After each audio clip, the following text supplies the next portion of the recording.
Exploring the bizarre.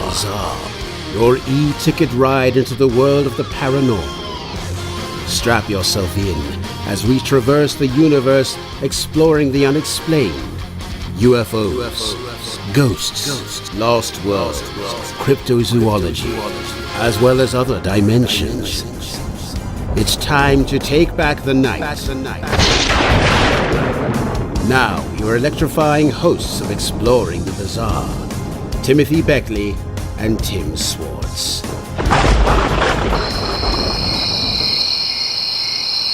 Wow, this is really weird out here. Look how dark it is. I can't see a darn thing. But you know, I hear all kinds of rustling in the bushes back there, and I've even heard a scream or two. But there's nobody here. But yet I feel like I'm being surrounded by like some invisible beings. When somebody has just brushed up against me, and they seem to be big and hairy. And my Uncle Louis isn't here, so I don't know who it is. Tim, what is going on here? What are all these like invisible beings around us? I don't know. You that could be me you're feeling there, Tim. I haven't had a chance to shave yet well, today. hey, you may be co-host, but let's stop there. It's a little too close for comfort, huh? I guess, yes. You need a shave, that's for sure. Well, I don't know. I mean, you know, the woods are deep and dark tonight. Well, I'm sure we're going to explore further into them as the evening goes on. So, Tim, how are you doing out there in Jasper? Has the cold wave hit you like it has here? Well, no, nothing like I guess what you're getting up there in New York. In fact, yesterday and today is probably the first couple of days that we have had where we've actually had sunshine and blue skies. I think most of October has been gloomy and rainy here. I suppose that's perfect Halloween weather, but for someone like me, I like maybe just an occasional bit of blue sky and sunshine. I'm a wuss when it comes to cold weather. I just I turn into an ice pop, and not a cherry one either. I mean, it's just unbelievable. It's these are old apartment buildings here in Manhattan, and it's either bone chilling cold or when the heat comes up, you've got to go put on your Speedos. And you can imagine what I look like in Speedos. Oh, yeah. You're going to have to crawl into your refrigerator to warm up.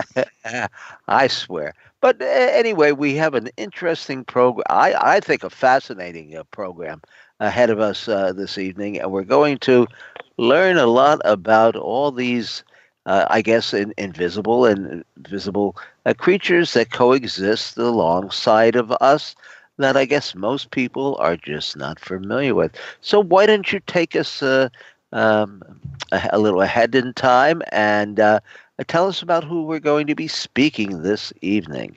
Oh, of course, Tim. Well, we've got two fantastic guests. We have Jeannette TULIPPE.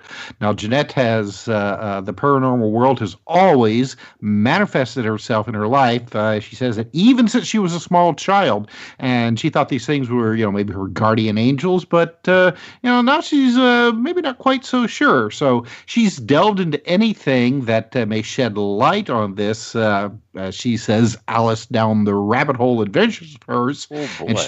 And she says that she's finding answers, but, of course, that there's still a lot to learn. Now, she joined MUFON in 2012 and became an investigator with them shortly after that. And so apart from her assigned investigations, the majority of her experiences and sightings have been in the, am I going to pronounce this correctly, the Winema National Forest in the Cascade Mountain Range. And she's also the author of the book, The UFO Bigfoot Connection. And she says that even though that she's been off of investigations for a while, for one reason or another, that hasn't stopped the inappropriately termed paranormal from happening in her personal life. And she says that she'll be hot on the trail again really soon. Now, of course, also with us is Don Young Jr. Now, Don spends about 60 to 80 hours per week in the outdoors, getting close to the many wild animals and just Mother Nature herself. Young is a wildlife specialist and expert in the field of outdoor survival. Many times he's been called on to follow and or track animals for study or live capture. Now, Don says that when he was when he was a youngster, started having strange dreams and visions. He let me make sure that I get this correctly. He became a pupil with Ben Standing Crow, an Iroquois shaman. And Ben Standing Crow saw that Young was destined to be a powerful, and then Don, you'll have to help me with this. How do you pronounce this? A mid? Or Midewiwin. Ah, thank you. And Ben Standing Crow was correct, obviously. So now Don is the author of the book Trail of the Sasquatch, A Shaman's Journey, which details Young's adventures within nature's wild realm of the spirit world and of mysterious cryptids among the forest or mind. So Don, Jeannette, thank you very much for being with us tonight on Exploring the Bizarre. Well, I have a feeling that I'm in the middle of an episode of Wild Kingdom, very wild kingdom.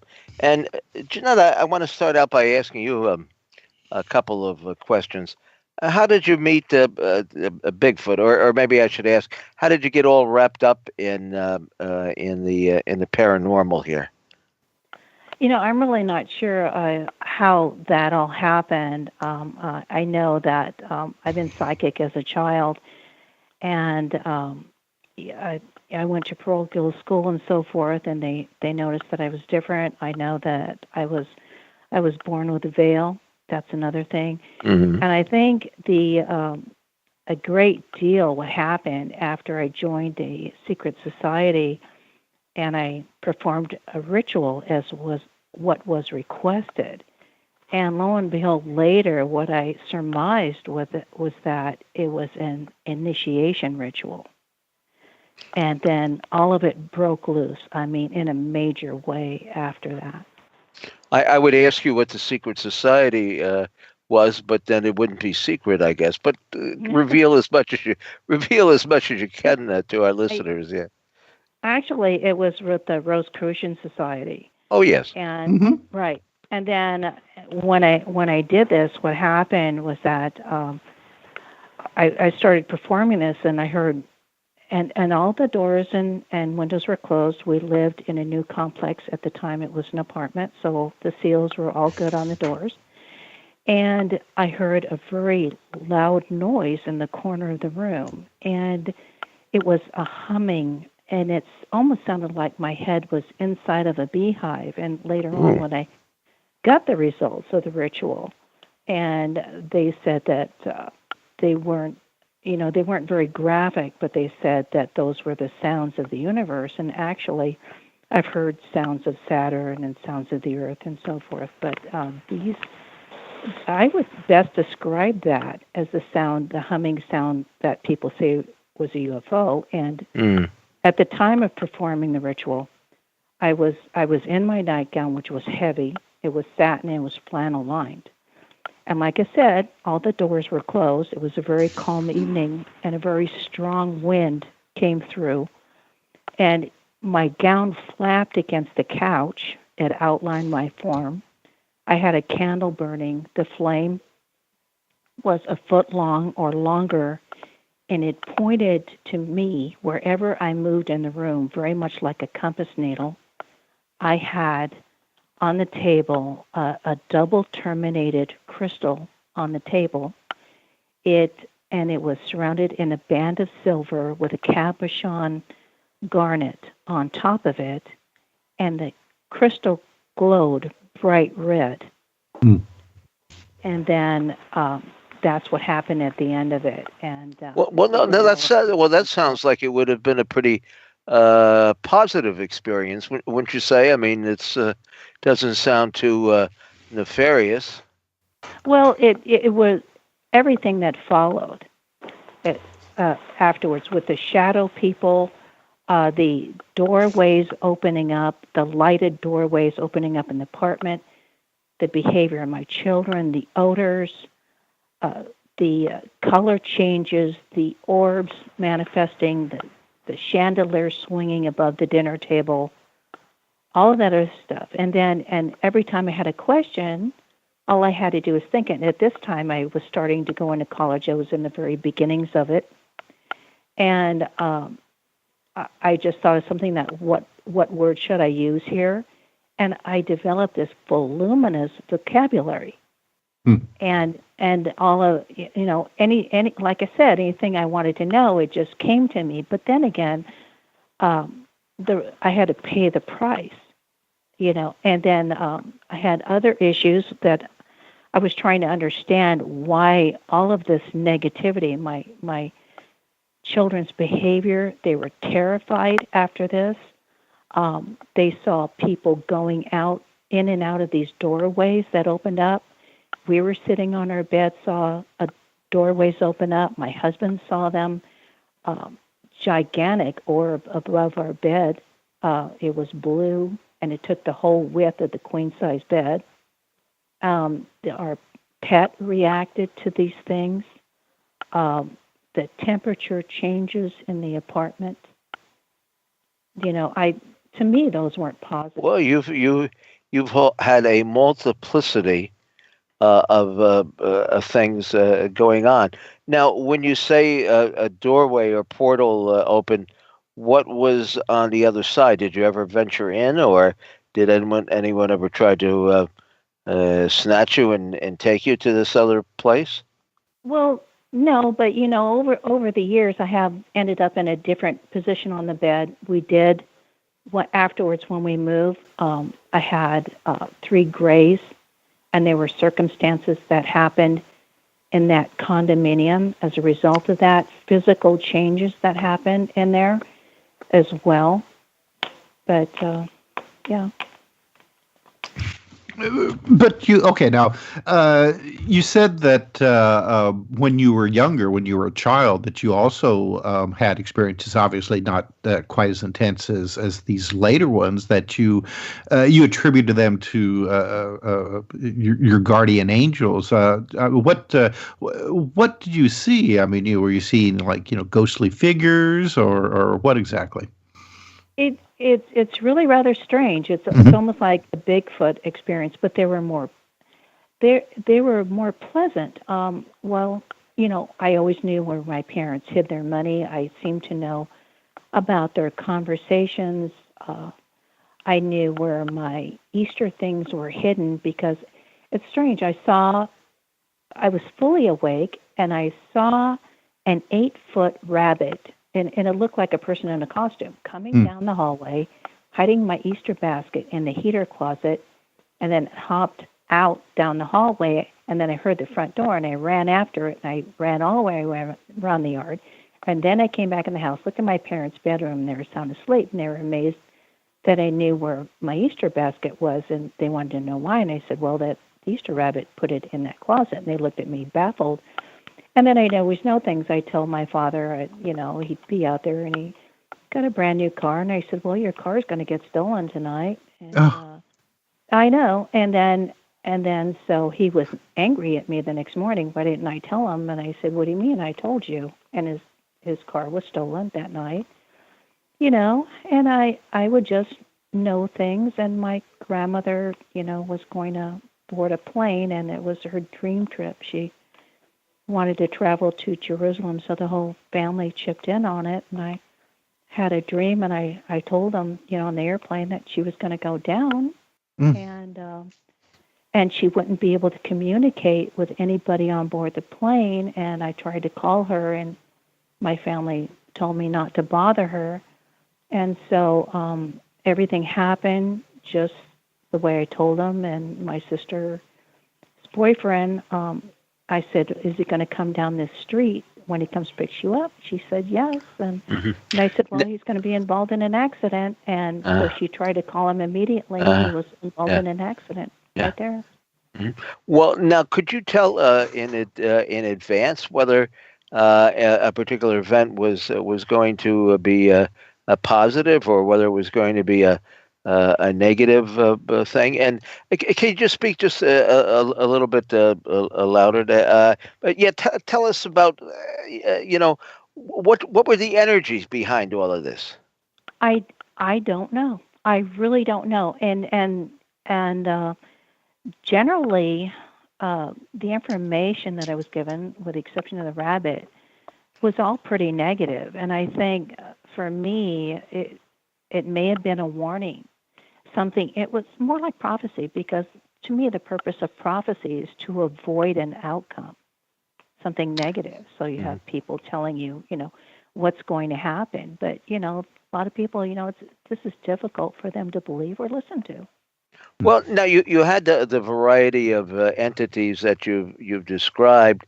Where were they all from the same place, or was there a what's the word I'm looking for? Coordination between all of them. I mean, did Yin know what Yang was thinking? I don't know. I have no idea because what I've seen is I have seen UFOs. I've seen about 5 different styles of ships, but these beings I have seen grays, shadow people, and I've actually photographed a reptilian, and I don't know if there's a relationship. I'm led to believe that there is a relationship between grays and reptilians. And Can you give us a description of what the reptilian looked like? yeah, actually, I have 2. The first one was when I was after I did that initiation in the apartment, and all of these things were going on. I even captured an image in a crystal of a man in a sports jacket, if you can believe that, and I threw it out. But I burnt a reversal candle, and I also have to mention too about a man I met whose eyes turned black.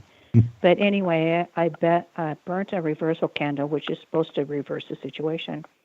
The house needs to be peaceful. You need to pray diligently for 7 days while this candle burns. And then, so I did that. And in the meantime, I was contacting a Unitarian church and trying to try and figure out everything that was going on. And so anyway, the candle completely burnt down. I went to this woman's house for a meeting. And then, so she asked me if I looked at the wax. And of course, I when I burnt this candle, it was in a large glass ashtray on my desk, and it would start walking across my desk at 1 o'clock in the morning and vibrating. Whoa. Say that again. It started walking across my desk, vibrating. The wax did? The ashtray that the wax was Oh, in. well, same thing. Go ahead. Okay. Yeah. And then, so I said, no, I hadn't looked at the wax because over that period of time, I kept wanting to replace the light bulbs in the house because the house was getting darker and darker and colder to the point, I mean, this was like summertime and I could see my own breath. And I looked at the temperature and it was just fine in the house, but yet it was cold, or feeling cold. And so anyway, I took the wax out, and there, almost as though someone pressed a signet ring in the wax. It was very clearly defined. There was a crocodile being. You could see the mouth. It was slightly open with the fangs, and it had a thick throat. The head and the throat had scales all over it. And there were these little ears on top of the head. Now, the second time was when I lived in the Cascade Mountain Range, and we had a lot of Bigfoot activity. I've talked with the Indian tribes up there, basically know what the heck is going on. And I photographed. I can't even pronounce it. Like an archeoloid, and then she was nude. I photographed her there, and then I photographed. He was nude. It was a nude woman. It was an Uh-huh. interdimensional woman with a headscarf on, and very Look like us, or no. I can't even pronounce it. Like apparently, this is one of the people at the time of Eisenhower. These Elbins created these beings, and they're supposedly created by a rapid clone process. And so, anyway, I looked this up after I photographed this being and had exactly the physical image of one of these. And then so when after I photographed it, I didn't know what I photographed because I can sense EM energy. So I went out of the house in the very early morning hours and then photographed the area and just went back to bed. And I hurt really bad when I got up the next morning in my arms.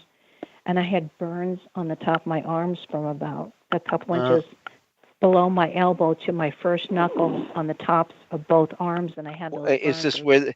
this where the being had touched you, maybe, or? I think it may have been a radiation burn from the area and photographing this thing. I don't know, but this is all. And then Where's the picture today? It's very bad. I drew a picture of it because of the pixels, and it's so dark. Mm-hmm. And then it's very dark, and because I usually need some sort of background light on when I photograph these things anyway, and I had to do a lot. So you do this on a regular occasion? Well, at the time I did, and then in the same area, I was also called out at another time, and I got they validated a picture of a reptilian I took. An intelligence analyst analyzed the photo and authenticated it, and it's I just have a picture of this thing from the throat up, and it has the broad flat nose, the scales all over the face. Well, we've got a break coming up, and okay. I must say that this is all very bizarre. But then you are listening to Exploring the Bizarre, and we should be back in just a few minutes with a continuing conversation on a very engrossing topic.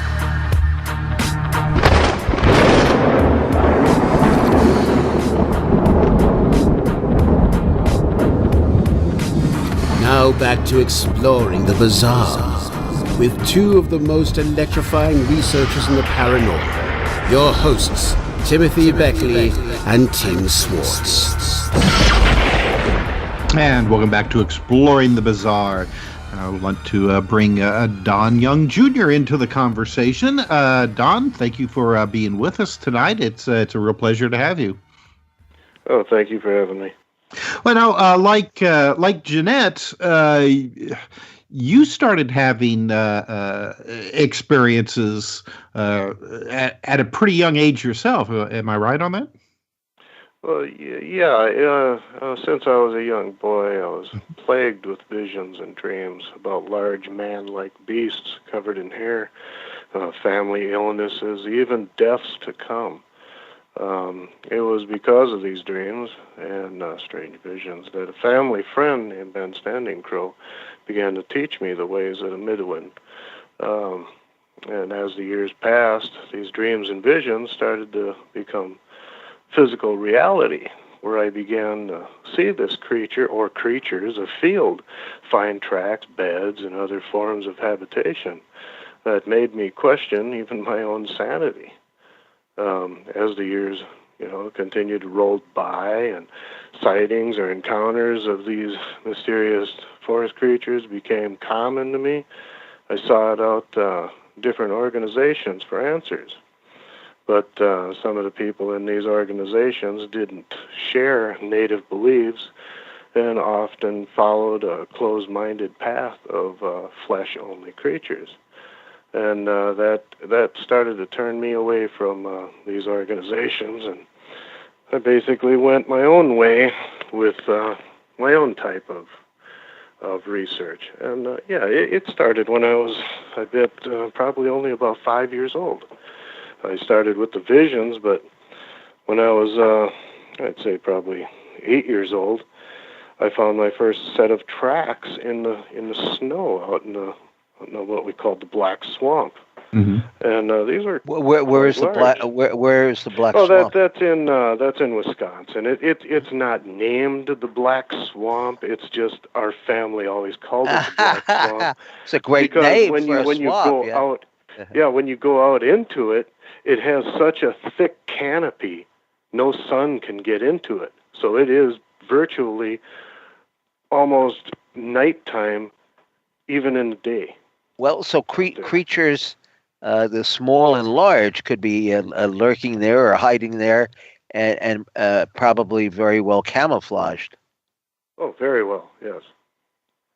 The one particular track I had, I didn't know what it was. Here's a huge, probably, when you're a small kid, everything looks bigger. But to me, it looked like about 18 inches in length.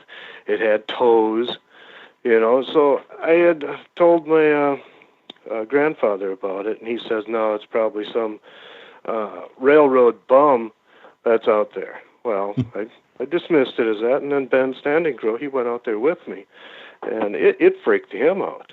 He started screaming, Wendigo, man-beast, let's leave. So, here's Ben, he's an old man already, and he's booking it through this, crotch-deep snow trying to get out of that swamp. He was scared. And that just got my interest in it even deeper as a kid. The curiosity I had then was just multiplied. And, it went into my training with Ben. He referred to him later on as Janusqua, or what is called in the Iroquois as the Stone Giant. I've heard that name before. And how when you say giant, how tall are we? Well, they vary. They vary. The physical that I've seen generally in my area is roughly the ones I've seen, not the ones I've photographed or anything. The ones I've seen are generally about 6 to 7 feet. They're not like most of these reports. They're huge and bulky. They're actually they're muscular, but they're slender, well fit. This is like a extreme, well-kept athlete, just covered in hair. Well, now are they? You've ascertained that they're paranormal in nature. Are they shapeshifters? There's different variants. In the native beliefs, they're both physical and energy. This is brought on by different names. In the native, there's over 1,000 names between the tribes in just America. You can call them skinwalkers, you can call them shapeshifters, wendigos, Janusquas, but the main thing is, if you see one out there in the woods, and it's got glowing eyes when there's no exterior light, that's the spirit form. If you see one in the physical form out there, you're going to know it. It's not something you're ever going to forget. And people that say when they see one, "Oh, I wasn't scared," they're lying. When you see something that, even the smallest of them, say just a juvenile that's 6 feet, you see something out there in the woods that's standing upright like man, and it's covered in hair like an ape, you're not going to stay calm. Jeannette, did you have a question? Well, yeah, I would like to make a comment on that. Sure. As far as saying that they're very athletic, I completely agree because I've seen one. And the other thing about the okay, the not being able to see them. I may have some insight on this. I'm really not sure. But, okay, one of the things we did at the temple, it was an experiment we did in invisibility. Okay, the stage was set. All of us had 3 witnesses. And the things we did, we looked in the mirror, and while the witnesses were looking on, our image absolutely disappeared in the mirror. Again, we had 3 witnesses for every person that did this. Another instance was that when I was 17, I had an argument with my boyfriend, and I was dressed completely in sequins because I was in a drill team, and I was in the car, and he wanted me out of the car, so he called an officer over to get me out of the car. The officer shone his flashlight on me up and down, and I was glistening, yet the officer couldn't see me, and my boyfriend did. Okay? Okay, so the thing is, I've gotten a video of things I've been looking at on this, and it may be due to hertz. So, in other words, if we adjust our hertz, or if they adjust it, like a being can come into our dimension, changing the hertz level, so then that might enable us to see them. And again, because the brain is mostly electromagnetic, we change our hertz level, and we can't be seen. Well, Don, would you say that they lived on in a parallel universe most of the time and just appear here, or? Most definitely. What I believe, and this is only in theory, and what I've been taught by the natives, is basically the Sasquatch. I'll just refer to them as Sasquatch. There's many names, but they're interdimensional. You have a energy that, and that's why they'll search forever. They will never find a physical Sasquatch. They come into physical because at one time on this earth they were physical. Now what you're getting is the spirit form that transfers into physical, so they can feel what they used to feel years ago when they were all physical. Yeah, it's hard to explain. It's like, all right, they're a ghost. Say that they're a ghost, and they want to be physical again. They enjoy walking through the woods. They enjoy eating berries, smelling the fresh air, being alive. So when they're under threat, then they just vanish back into the spirit world. Now, when you say they're under threat, have there been incidences that you know of where they have been threatened, that hunters or Bigfoot? Well, yes. Back in history, even the it's recorded on cave drawings and that, and the Gigantopithecus was actually hunted by the natives for territory. The same with the Sasquatch, which could be a relative. Okay, but as far as threats, yeah, you've got other researchers out there in the world. I don't know if they're true. I don't know if they're hoaxers, but they say they have shot one. Okay. Oh, when they went well, to get the body. Where's the body? Gone. Yeah. Yeah, it's gone. Okay. Now there's been other incidents where people have found tracks going right up the side of a mountain. Okay. They follow the tracks. There's no trees or anything. The tracks just end. Okay, now that's where they knew they were being followed. So they just transfer into the spirit world. Well, what in general is their disposition towards human beings? Are they friendly disposed, or do they take humans in the caves and perform cannibalistic rituals? It all depends on the human. It all depends on the human. In the most part, if the human is respectful of the outdoors, of nature, then they are a helper. They're a protector. They're a guardian. If you're a person that, say, goes out into the woods and gets lost, and you're respectful of nature, they will help you in subtle ways.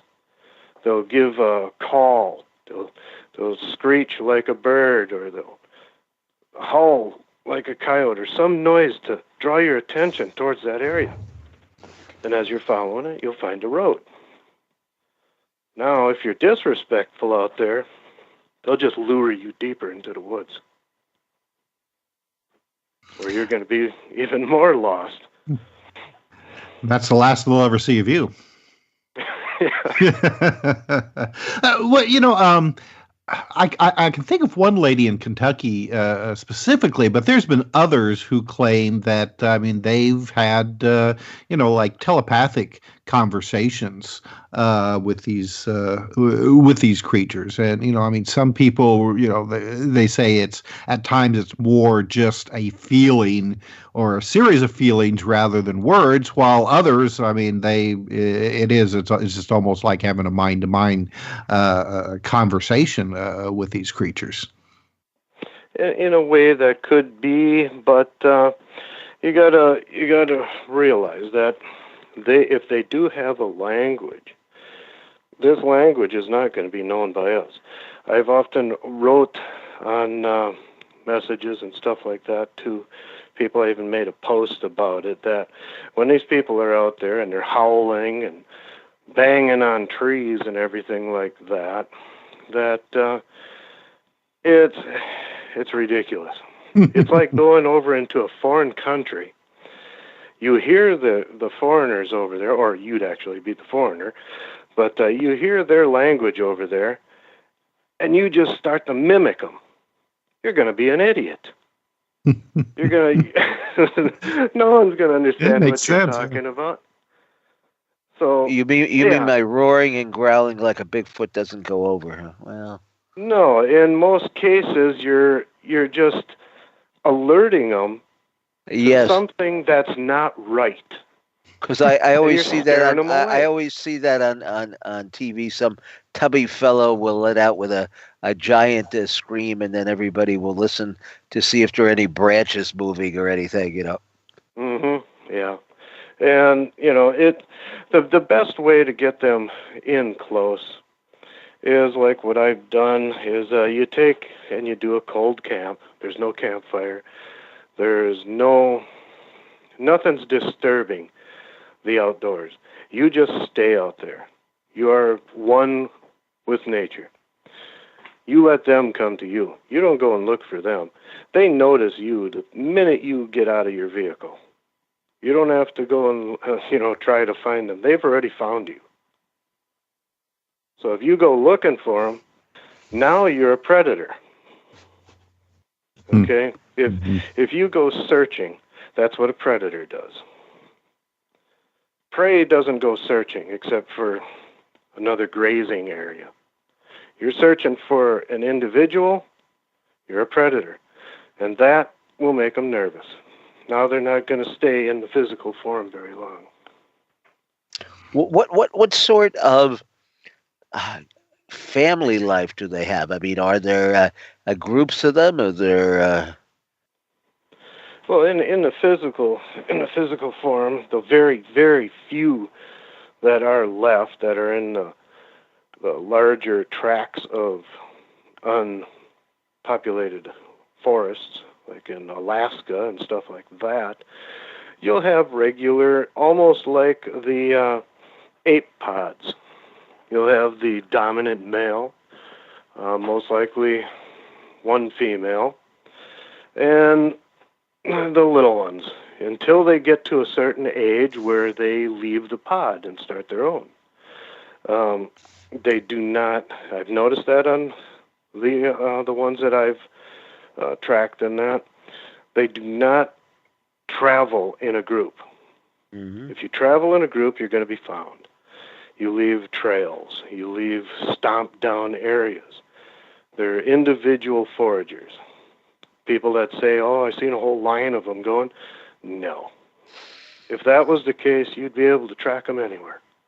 Now, have most of your encounters and sightings been in Wisconsin?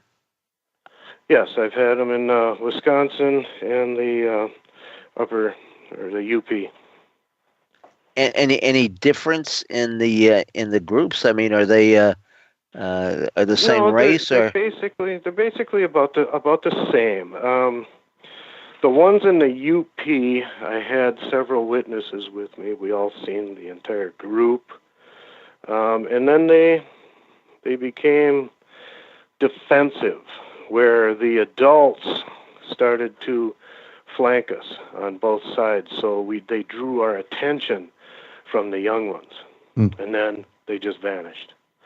In this area, it's pretty much the same thing. They're curious. It's a very curious species. I've already been treed by one because I was doing something stupid, but that was I've already encountered one with a territorial aggression. That was also my fault. Experimenting. That's what I do out there, is I experiment to get reactions. And a lot of times my reactions are stuff that people do not do, and I don't recommend it. Well, yeah, if you got treed, then I would say, yeah, I'm not going to do that again. Okay, now, are we talking about, are these things, or at least the physical aspects of them, are they related to humans? I mean, are they a branch of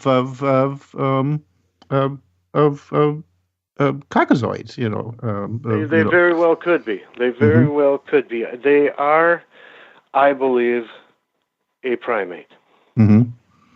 Okay, but I'm not sure exactly if they're a branch onto the Gigantopithecus or a more direct link to the humanoid. That has me puzzled. When I see them walking, there is no real, like a chimpanzee is slouched over completely, a gorilla is slouched over completely. There is none of that. Mm-hmm. These are standing upright. There is no slouched back. Yes, they have the low-hanging arms, but there is no... The smaller ones, yeah, they're pretty much like the chimpanzee. They can climb trees rapidly. They can jump from branch to branch, which I've got a thermal of. I've captured one on thermal with a friend of mine. We were out there, and this one literally was 4 feet high, was on the ground, and just like that, jumped up into the branches and started swinging like a chimpanzee. Mm-hmm. Well, I mean, I know the people that I have talked to who have had, really close encounters with these things, noticed one in particular was walking away. He said, well, this creature that was walking away from me had a butt. It had buttocks, and primates, gorillas, orangs, chimpanzees, they do not have buttocks. Only creatures that walk upright and spend all of their time walking upright have a butt. Yep. And yeah, I'd say that it's a very good possibility that this is related in some way to humans. Mm-hmm. It could be a back species, maybe even the missing link. I don't know. It's just interesting, though, that you have these creatures that are, obviously seem to be related to us somehow, yet they have managed to, while we've developed, technology and civilization and things like that, they've kind of gone in a different direction. And like you said, they're able to exist in this world for a while, but then if they don't want to, they're able to, phase out or, go someplace else. But the ones that are here that are in the physical all the time, the actual physical animal, they have. So there is a difference. There is a difference between. Oh yeah, definitely. You've got the actual physical animals that are still active that the spirit ones will watch over. But the thing is, the humans have lost the sixth sense. They haven't. So now, on top of being intelligent as a human, they also have the animal's instinct of the sixth sense. So they are in effect, yes, they can't invent an automobile, but I guarantee if you go into the woods, they will outwit you 100 to 1. They are the best tracker, the best hunter, the best forager, the best hider, as they've proven. But a man goes into the woods, if he's not used to the woods, say, pluck someone out of the big city, and you drop him down in the middle of an Alaskan wilderness. Ooh. I'll give him 2 days before he panics and dies. Give me about 3 hours. Just run blindly into a tree. Well, No, are they Go ahead. responsible? Are they responsible for some of these mysterious disappearances in the national parks that we hear about? I'm not sure. That goes back in time. You've had also witnesses that say they were abducted by a Sasquatch, brought to a cave, dragged off in a sleeping bag, or a tent was grabbed and dragged off. Indian legends even go back and say that they raided camps and took women and children. But I don't know. It doesn't appear to be what a Sasquatch would do. It appears more like what a Wendigo would do. All right. Well, we're going to have to stop the conversation for now because we have to go to our top of the hour break, and we'll be back with more Exploring the Bizarre. So please stay tuned.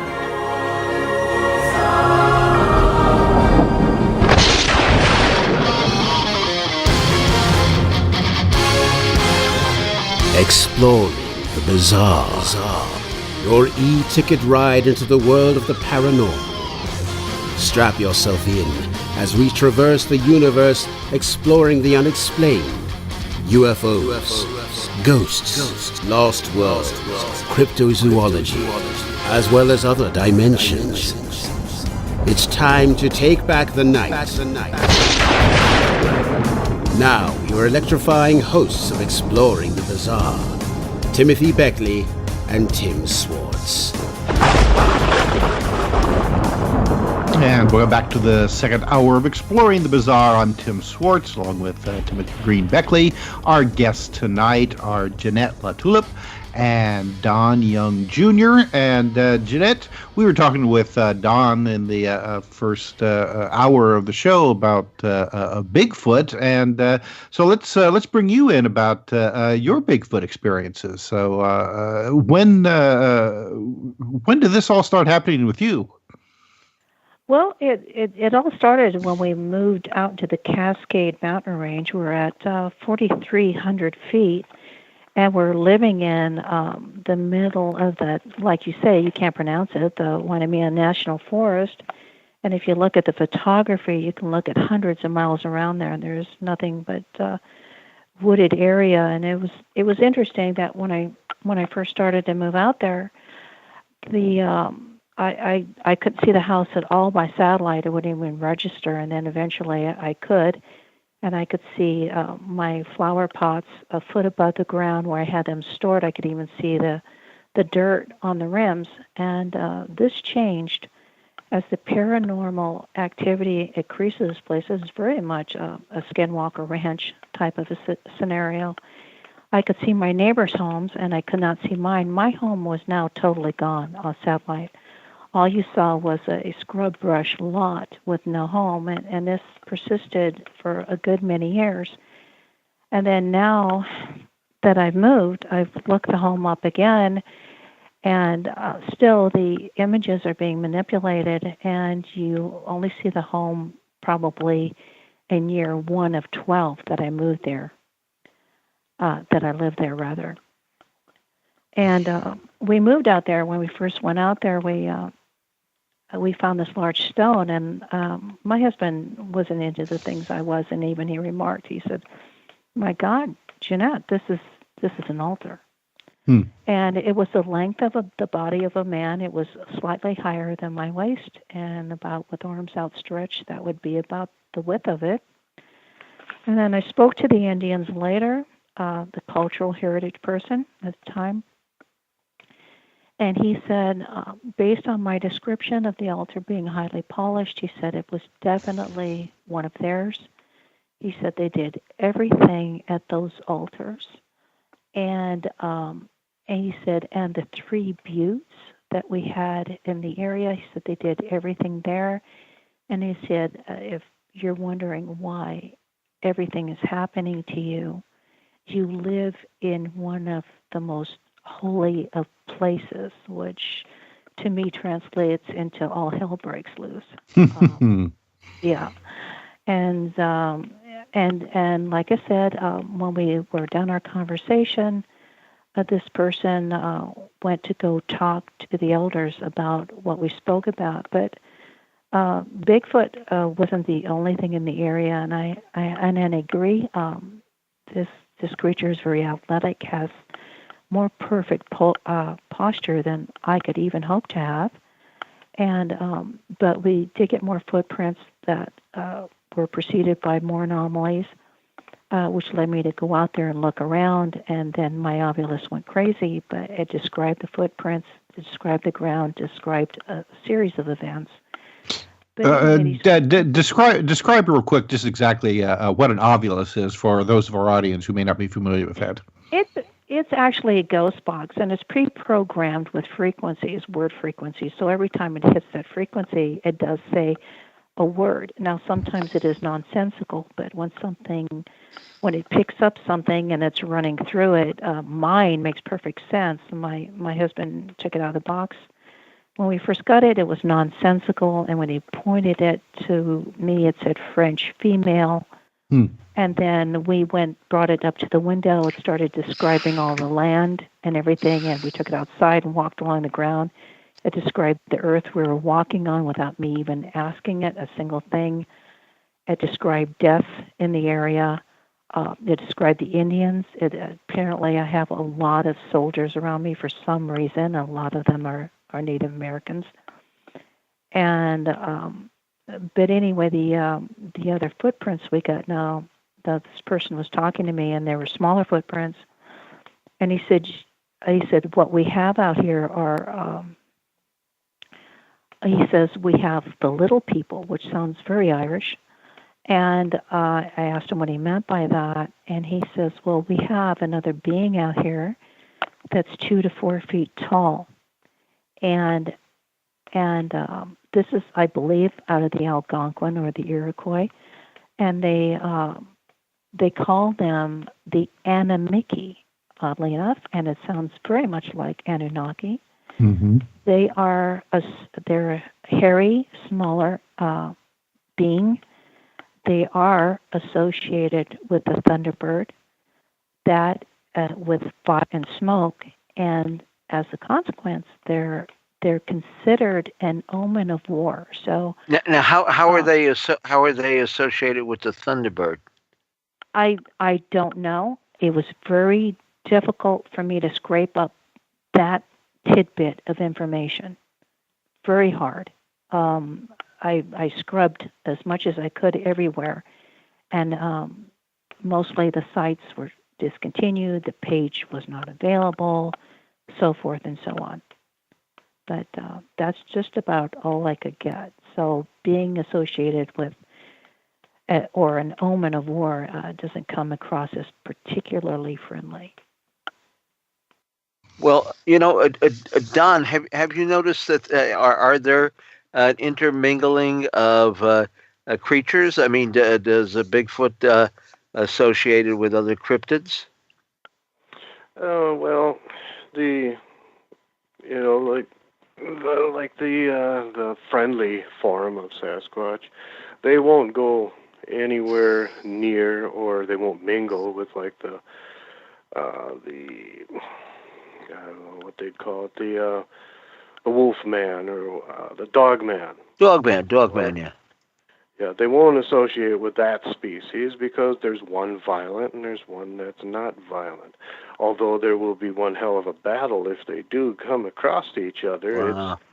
It's That would be the modern version of Godzilla versus Mothra. Yep. I'm liking it, Tim. Into special effects on this one. Yeah, we can do that.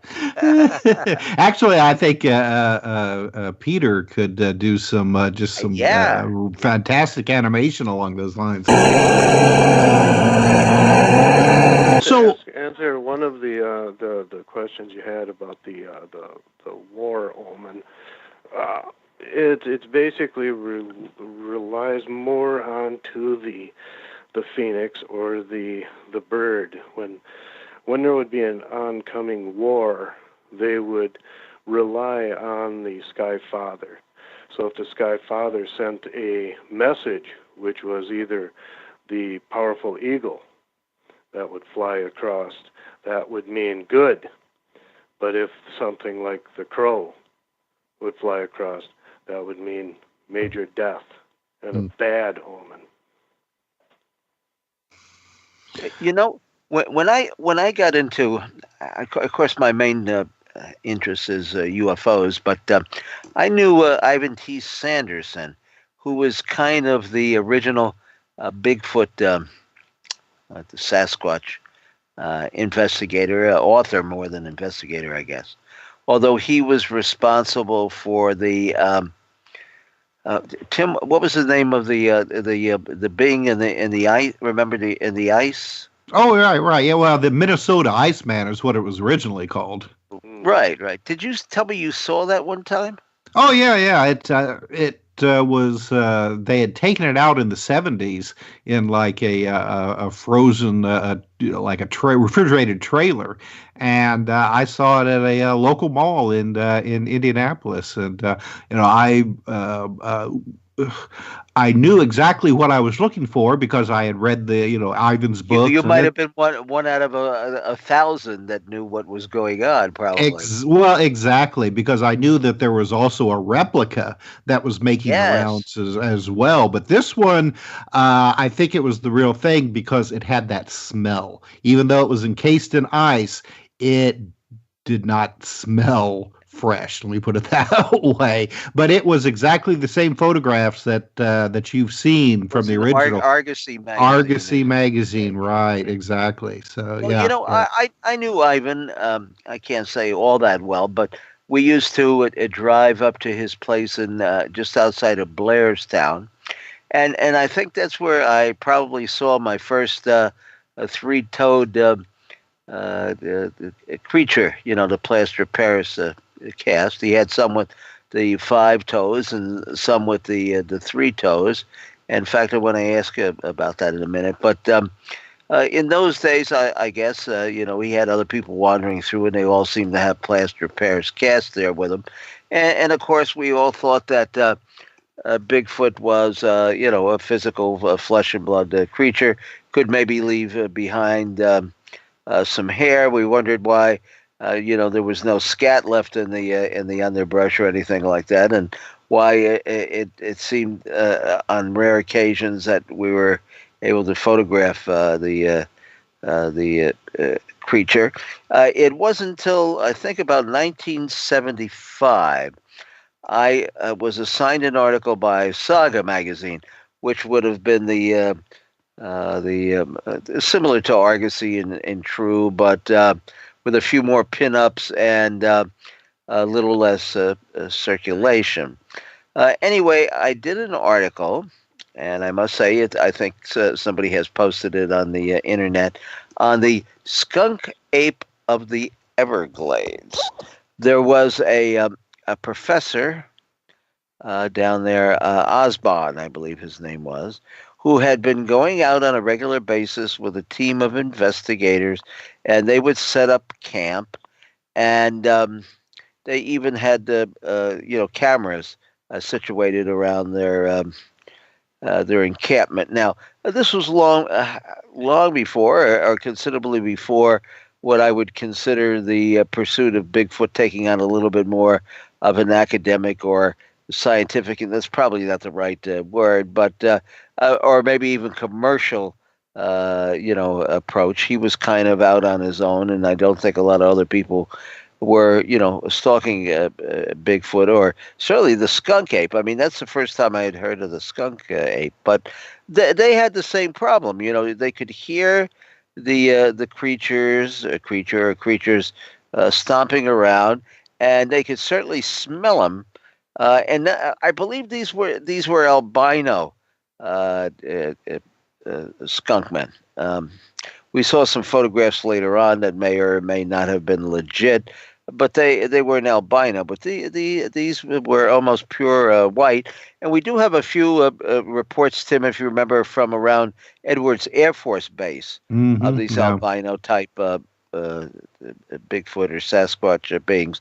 Anyway, so my first inkling that these things might have been a little bit more of a paranormal nature. This is before I knew Paul Eno, of course, who's been out and having some sightings of UFOs at the same time that there have been Bigfoot sightings. And there are also, of course, the Stan Gordon, who has this big 1973 flap that incorporates both the UFOs. And I remember even investigating a case or talking to a witness who claimed that they saw a hairy creature, much like Sasquatch, at the helm of a UFO, kind of steering it or driving it.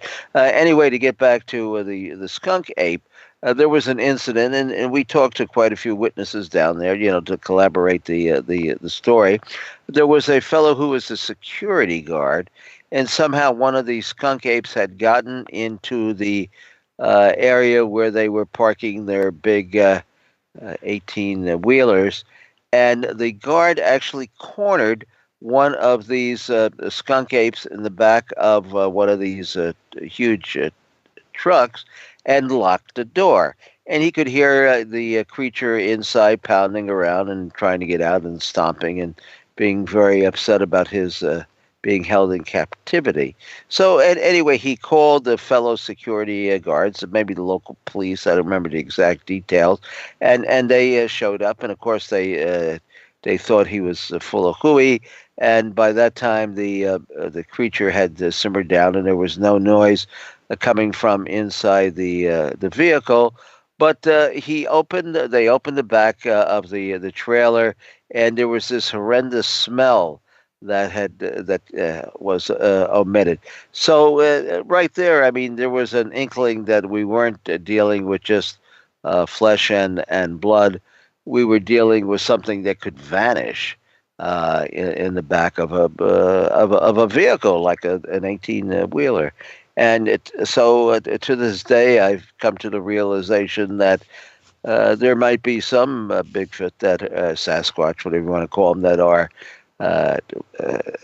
hairy and out there and hiding in the woods. But the majority of them, something very strange going on in the neighborhood. I mean, Tim, I mean, can't you've been able to collaborate on those stories similar to that? Oh yes, definitely. But I wanted to get Jeannette's impressions on her experiences around her home there in the Cascades, and what she thinks, herself. I mean, do you think that? Because I know in your book, the UFO Bigfoot connection. I mean, do you think that we are dealing with the creatures that are benevolent to us, don't care, or what? Oh, that's an interesting question. Well, if they care, what do they care about? It could be that they have to adhere to an agenda. I personally think that there's a symbiotic relationship between them and UFOs, and I think that if the beings piloting the UFOs have an agenda, and they are cooperating with that agenda. Now, there are other people that have reports and they believe that they're mining and so forth and so on, and the Bigfoot, they run people off, to allow the mining operations to continue. But in the case over here, what I've experienced in the home, because I'm not going to make a generalization, I'm just going to report on what I've experienced, is that we did have a vortex open up. There was an orb, and after that, we had a lot of Bigfoot activity, including I took a photograph of a footprint. I was very, very far away from businesses and so forth and so on, and the soil was of such a nature that a footprint wouldn't have stayed for long. I'm lucky I got what I got on that footprint. But well, how big was the footprint? It was about 14 and a half inches long and about half that wide, so it doesn't even fit in the human scope of things because our ratio isn't like that. And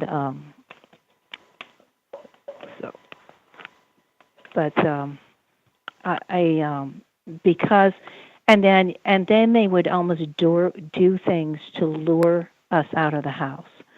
My husband was extremely afraid.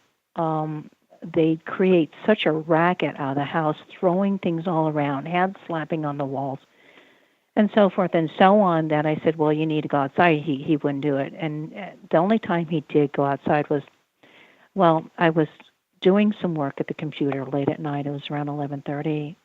And at one particular window that had sight of me sitting at my computer, I heard 3 raps on the window that were evenly spaced.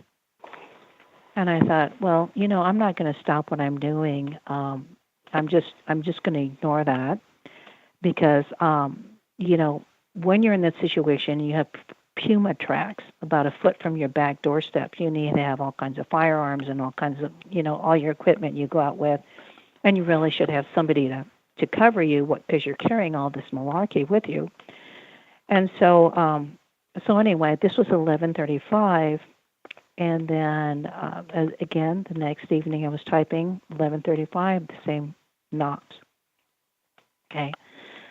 So then, a couple nights later, on the same window, in the same spaced intervals, and it's really, I find that interesting, that the timing and the spacing of the knocking. But that one evening, I was in the bedroom on the rocking chair reading, and there was a wall that separated myself between that and the living room, which my husband was watching TV.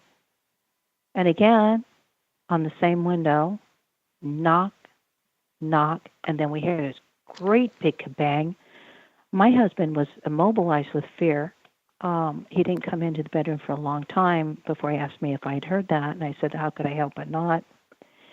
So, seeing the state he was in and knowing the state I was in, I've learned to overcome a lot. I said, that's it. I'm just getting my equipment. I'm going outside. So anyway. Now, do you think this was a peeping Tom Bigfoot?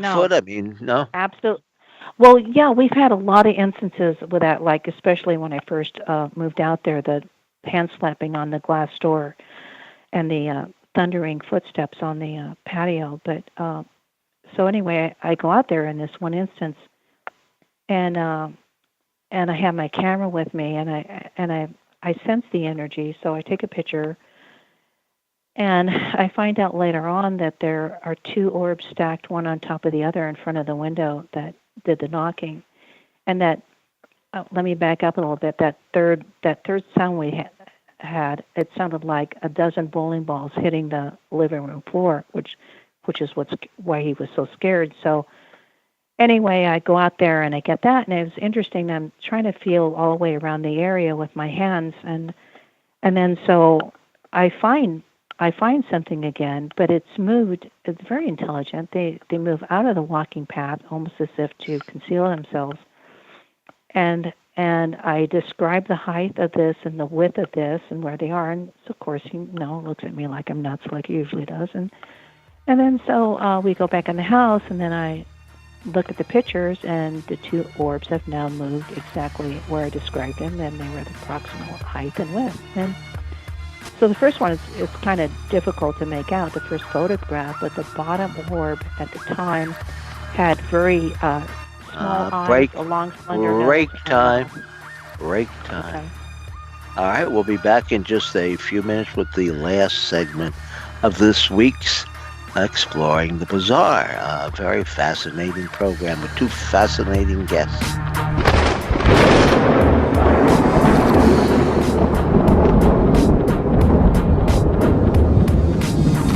Now back to Exploring the Bizarre with two of the most electrifying researchers in the paranormal, your hosts, Timothy Beckley and Tim Swartz. Well, we're so electrifying because we have so many friends, Tim. That's right. We have friends on this side of the curtain, and we have a multiple number of friends on the other side of the curtain. And we have one friend, at least on Skype, who asked the question, how far south does reports of the skunk ape go? Now, I know there have been sightings of all sorts of cryptids in Puerto Rico.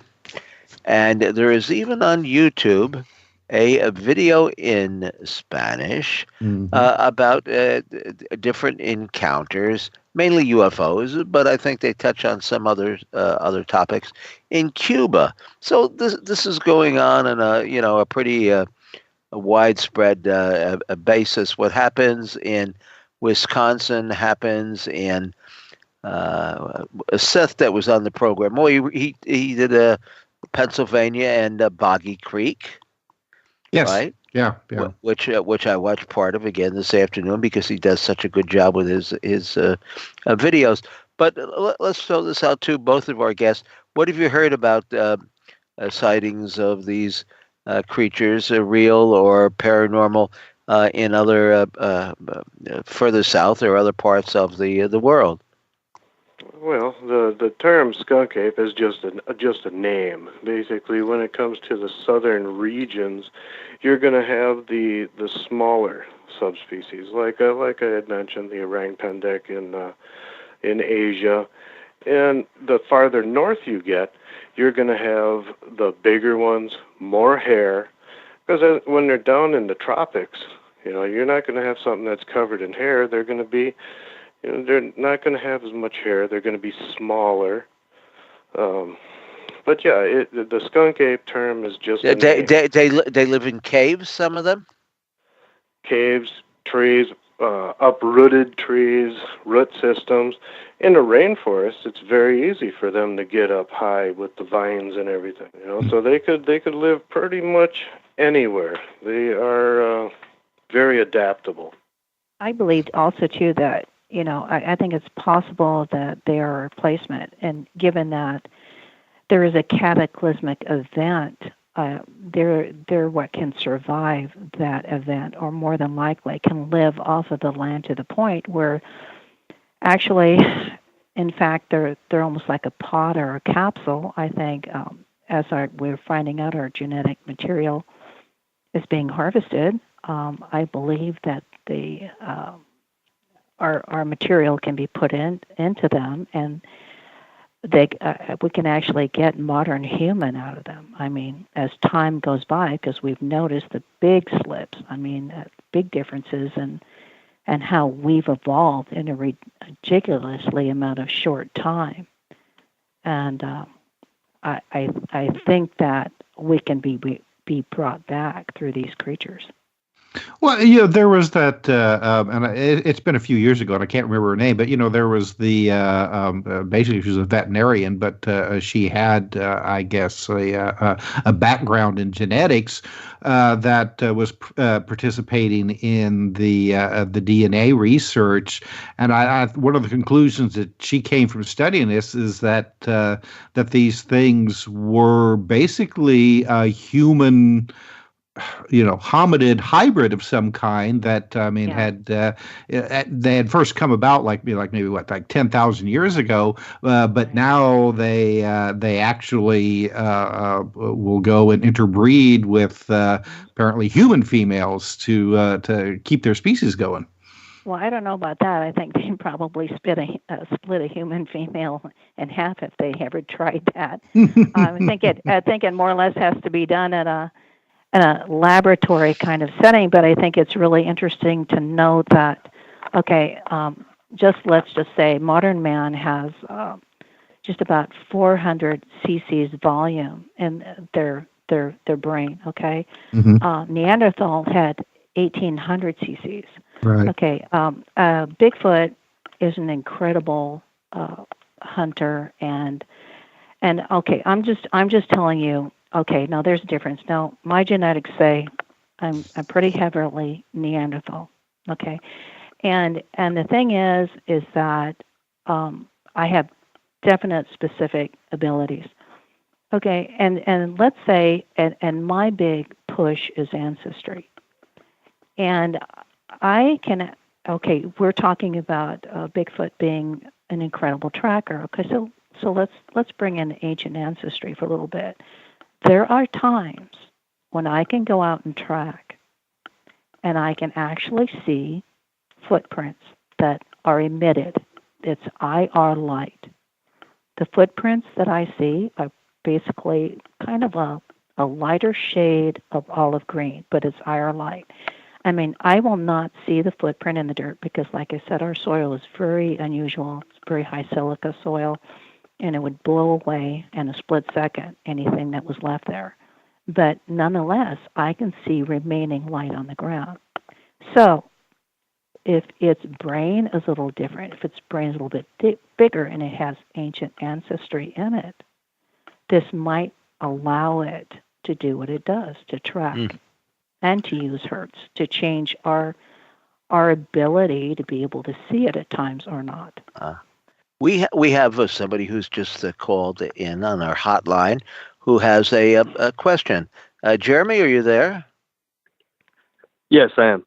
Okay. What would you like to ask our guest? Okay. Well, I had two questions, but I think she may have answered one of them. My first one was if the skunk apes would breed with humans. Which she kind of explained a little bit. And my other question was, do you think that the skunk ape, Sasquatch, or whatever you want to call it, do you think it has any connection with UFOs or aliens or anything like that? Well, let's ask both of our guests. Jeannette, you want to go first? If they have a connection with UFOs or? Yes. What was that question again? I'm sorry, I had an interruption on my end, and I'm all befuddled. Okay. Yeah. All right. If they have, I do think they have that connection just based on my experiences and what happens to be around them at the time when they manifest or they show their physical presence or maybe even the presence that in a state that we can't see them, because I spoke about the experiments we ran on invisibility, and this is all okay. The experiments we ran are all based on ancient wisdom, on in the occult, okay, and in my mind that is a form of technology. It's not a religion. I think it is misnamed. So. I do. I think they're part of the UFO things, and I don't. And my experience with their odor, they don't always have an odor. They only did one time when they were at my property, in which time I found myself not being able to breathe. It was in a 10-foot radius circle, and I had to get out of that circle in order to breathe. And so finally, I went in the house. We ended up shutting windows. And the odor would move, and it came into the kitchen window when I was cooking dinner, and I had to shut that window. And then later on, we watched TV, and it was at the living room window watching us watch TV, and the odor was there to shut that window, and it was there after I went to bed at night. Yeah, it would move, and I would go out of the house, and I would test. and I would go out to different windows or outside, and it would definitely be in that 10-foot. How long does the odor linger? It lingered. Well, I went to bed that night at 10:30, and it was still at the living room window, which faced the back of our couch when we were watching TV. So it just watched us all the way around the windows. That's pretty. I was going to say that's pretty ghastly, but I didn't.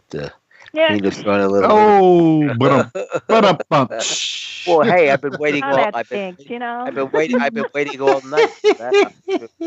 Hey, Don, how about the? Oh, did we lose somebody? Bigfoot just grabbed somebody here. I think we're all still here. All right. Hey, Don. So how about UFOs? Now, have you studied or read about or heard about the case in the cases in Pennsylvania? I guess going back to 1973, where there seemed to have been sightings of these creatures and UFOs all in the same spot around pretty much around the same time. Well, my theory, it's only a theory on that, is just like anything with UFOs or extraterrestrials, they basically, I believe anyway, that they capture life from planets. They've it's been reported that they've captured humans and returned them. I believe the same thing is when they come across the Sasquatch. They beam them up, Scotty, and let's look them over, and then send them back home. Well, you know now, Brad Steiger, who of course is the grandfather of the paranormal.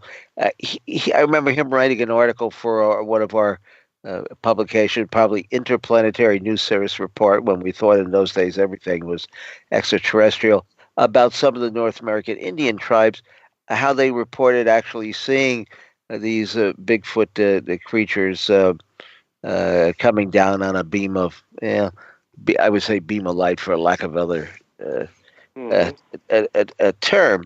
But there's always seemed to be somewhat of a connection, although you've got your hardcore, Bigfoot, and they've got to be real, and you can beat them off with a stick. Type of researchers. Those are the ones that kind of glut the TV channels, cable channels late at night. You very seldom see a show where, at least I'm missing out on this because I guess I don't watch that many Bigfoot programs. But Tim, do you remember ever seeing a show there on cable where the paranormal aspect of this was brought in? No, it's always, the physical aspect of them, Well, one wonders what could be the connection between the two, whether they're operating on the same vibrational level, which would kind of be a new age, description, which kind of frown on. I do know now. John Keel, of course, wrote about in his books Mothman Prophecies and the Eighth Tower and Strange Mutants, which we published, about how there were actually window areas in different spots around the country where these things were occurring more frequently than elsewhere. You had some spots like in Pennsylvania, of course, Point Pleasant, West Virginia, for quite a while. In fact, I was watching on Amazon Prime. Seth, who did was a guest a couple of weeks ago, and he has his little Small Town Monster series, and he's actually broken up some of his films into smaller episodes, and he had a great little episode there on Woody Derenberger and Indrid Cold. And if anybody knows the story, of course, Woody Derenberger, he was a sewing machine salesman, I think, Tim, wasn't he? And he was driving home one night, and this object kind of was stalled just off the road, and he had an encounter and met with, I guess, a benevolent space beings, or kind of human and in appearance, and he had an ongoing series of contact with this one being by the name of Indrid Cold. And Seth, in his movie, has an interview with Woody Durenberger's daughter, who says that Indrid Cold, to her, when she was a young child growing up, he would actually come into the house and have dinner with them. And as far as she was concerned, he was very human in appearance, perhaps had a little bit of telepathic ability. In fact, she remarked that Woody seemed to pick up on some of this telepathy, because when his wife would come home from doing errands, he was able to tell her exactly who she had met, what she had bought before she took, put the bags on the table. And he seemed to have picked up some of Indrid Cold's traits. Now, was Indrid Cold really a spaceman? Was he an agent of some PSYOPs organization or some paranormal entity? I don't know. I mean, it's open to debate, but to those who did come across them in conjunction with the Woody Durenberger's experiences or with the Mothman sightings, he seemed to be pretty much flesh and blood. But then again, he did have this supernatural element to him. Remember, Tim, how John Keel claimed that he was hunkered down in that hotel there in Point Pleasant and was getting phone calls from Indrid Cold in the middle of the night. Right. Yeah. Yeah. Well, I find it interesting that here Woody's daughter. I mean, she's she's not elderly, but I mean, she's got no reason really to make up this story. I mean, she's not going to make any money or anything like that. Oh, heaven forbids! All the contactees have made a fortune. Yeah, but I mean, she just basically goes and tells it like she remembers it, and I mean, and I mean, so many contactees, they really had no other witnesses. Yet here Woody's daughter, remembers this clearly, and he even made the statement that after her father died, that Indrid Cold was at the funeral, but nobody else knew it. But she did, because she recognized him. That's correct. Oh, by the way, we want to thank Jeremy for calling in, and we do hope we answered his question as best we could. Now, we are kind of cutting it short. It's the magic midnight hour here on the East Coast coming up, and I do want to go around the round table. Well, we don't really know if it's a round table, Tim. Is it a round table? It's a coffee table. Coffee table. Okay. Coffee table. Don't knock the beer over, Tim. or actually, somebody made me some popcorn and sent it over for the show tonight. Yeah. But I'd share it with all of you, but I've eaten almost all of it. But I do want to give our guests the opportunity to tell our listeners where they can be reached and what they are working on currently and what they might be working on in the future. So let's start with Don. Tell us a little bit about how people can get in touch with you and what's going on down the road. Well, anyone that wants to go to my website, it's http://replures.webs.com, and you can spell it REPLURES. Replures, that's basically all they'd have to type into Google. Nowadays, I hold expeditions with only a couple people at a time across the Sacred Bog. And this place is where I had different experiences with both the physical and spirit. And do other people have experience as well? Oh, yeah.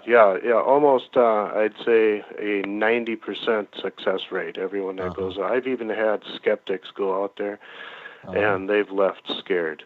Well, Tim and I will be putting on our swamp buggy boots and joining you. Tim could carry me on his shoulders, and we could just walk through the bog together, looking for the creatures of the night. And any of future books in the works? I don't know. I am thinking on one that's going more or less on herbal healing. Oh yes, well, yeah, Told.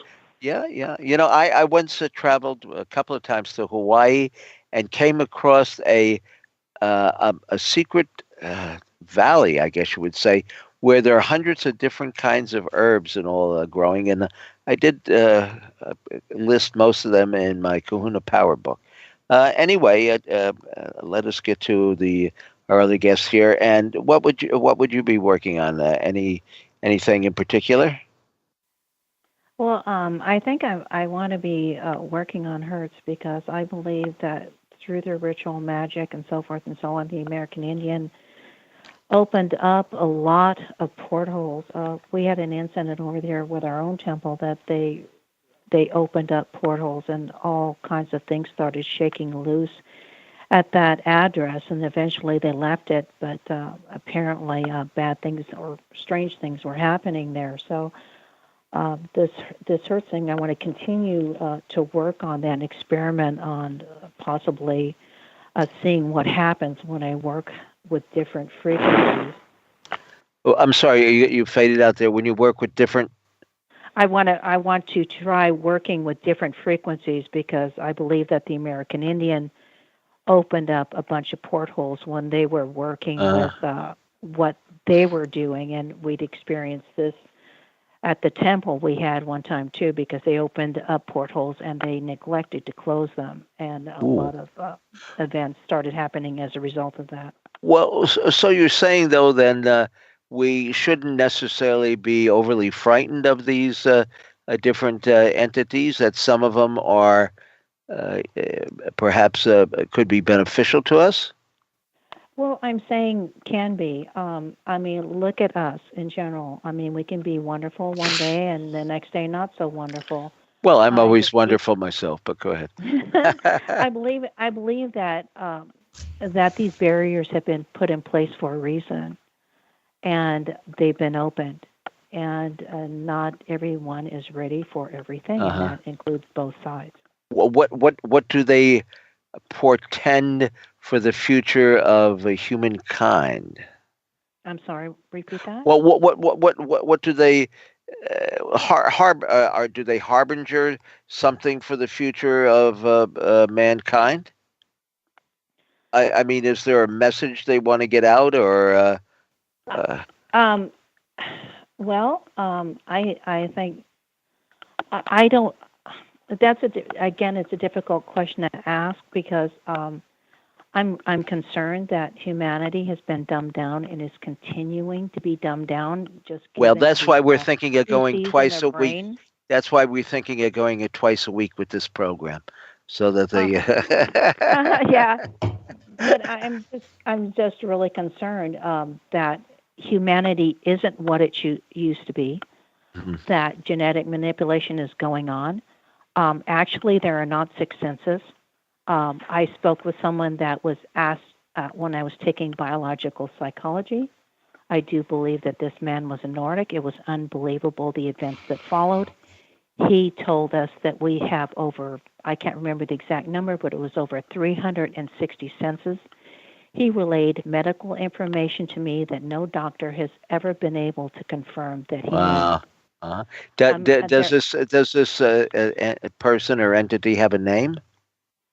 I can't remember his name. I remember almost what he looks like. I had him when I was in junior college. Well, if you have if you have a picture or some artwork or something, send it along. And remember, we'll be up on YouTube with this program very shortly. And I guess we've come to the end of the program, and I want to thank both of our guests.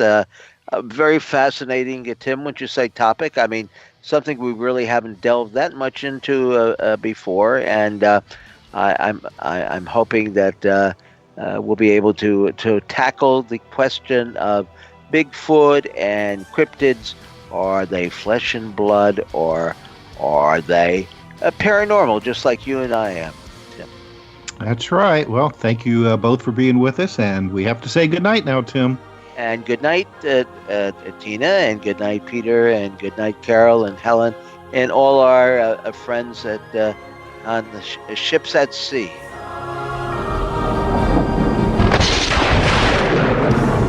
You've been listening to Exploring the Bizarre with hosts Timothy Beckley and Tim Swartz. They're taking back the night by jetting non-stop across the cosmos in search of the truly bizarre and totally unexplained, with you as their co-pilot. Thursday nights at 7 p.m. Pacific, 10 p.m. Eastern, on the KCOR Digital Radio Network. For more information on Exploring the Bizarre and hosts Timothy Beckley and Tim Swartz, check out their KCOR Digital Radio Network page. Follow their YouTube channel at MRUFO 1100. Exploring the Bizarre.